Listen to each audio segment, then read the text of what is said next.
Childhood was the happiest time of my life. Hi, fellow Mayo Clinic staffs. My name is Ning Chao, and I work in the molecular hematopathology lab as an education specialist at the Rochester campus. It is an honor to be invited to share my story and promote diversity recognition throughout Mayo Clinic. To get a full flavor of the cultures and traditions that are unique, I'm going to reminisce some of my favorite childhood memories. I was born and raised in Ho Chi Minh City, Vietnam. This picture will give you an idea of what the city looks like. A lot of motorcycles and a very dense population. My family left this overcrowded city and moved to America when I was 12 years old. Growing up, some may believe that I'm a Vietnamese, but some can quickly realize my true identity, Chinese. Living with my two Chinese parents and an older brother in Vietnam, I never were able to distinguish which is the Chinese culture, which is the Vietnamese culture. To me, there's always only been one culture, and that is the mixed culture that my family adopted and customized while living in Vietnam. The neighborhood that I grew up with in the early 1990s was quite different than how it is today. The community was very interactive. Maybe because my family shared the same roof with two other families in the house. Finding my best friends to play with was as easy as leaping up a flight of stairs. For the adults, they find their evenings at the front of their doors, talking and gossiping about things around the town. Life was peaceful. Well, until us kids started running and screaming around the neighborhood, knocking off a few chairs or persons during the chase. My favorite game was hide and seek. It was especially fun on nights when the electricity was out, which happened quite frequently back then. Besides having a full neighbor of friends, another fun memories for me and unforgettable was the New Year's celebration. It occurs sometime between January and February. It goes with this complicated lunar calendar, which I never learned how to read. As a matter of fact, there was really no reason for me to learn because a few weeks before the New Year started, I would be reminded by all these beautiful and colorful flowers being decorated on the street. And I can feel the environment and the mood was just different. I could find many more happy smiley faces as people were all excited to celebrate the new beginning. The fun part for me was the food, including a lot of candies, the New Year fruit, watermelon, as well as a big festive family dinner.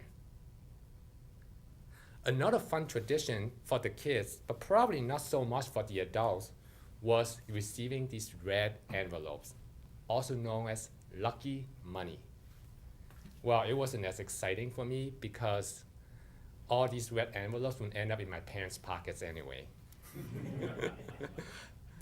What was the most entertaining thing about New Year was the dragon dance. This dragon dance paints a memory of me riding high above on my dad's shoulders, listening to live drum beats and enjoying the colorful and vibrant performance. What really made me jump up and down during New Year was the firecracker explosion. On the night of New Year, each home would hang a string of hundreds of firecrackers. Each firecracker was wrapped in red paper, signifying luck and success. This is the front of my house. A man was igniting a short string of firecrackers, creating loud explosions that are thought to scare away evil spirits. This was just for fun. The real explosion happened at night of New Year, where the firecrackers could extend all the way down from the balconies. Recalling back as an adult now, I understand why the adult wasn't as thrilled as the kid, because if you were there, your eyes would tears, your mouth would cough, and your head would explode due to the overwhelming amount of gunpowder smoke and deafening explosions. and this lasts for over an hour. Sadly, the government banned firecrackers in 1996 due to the safety concerns. But the good news was I only have to be sad for 2 years because my family moved to America in 1998.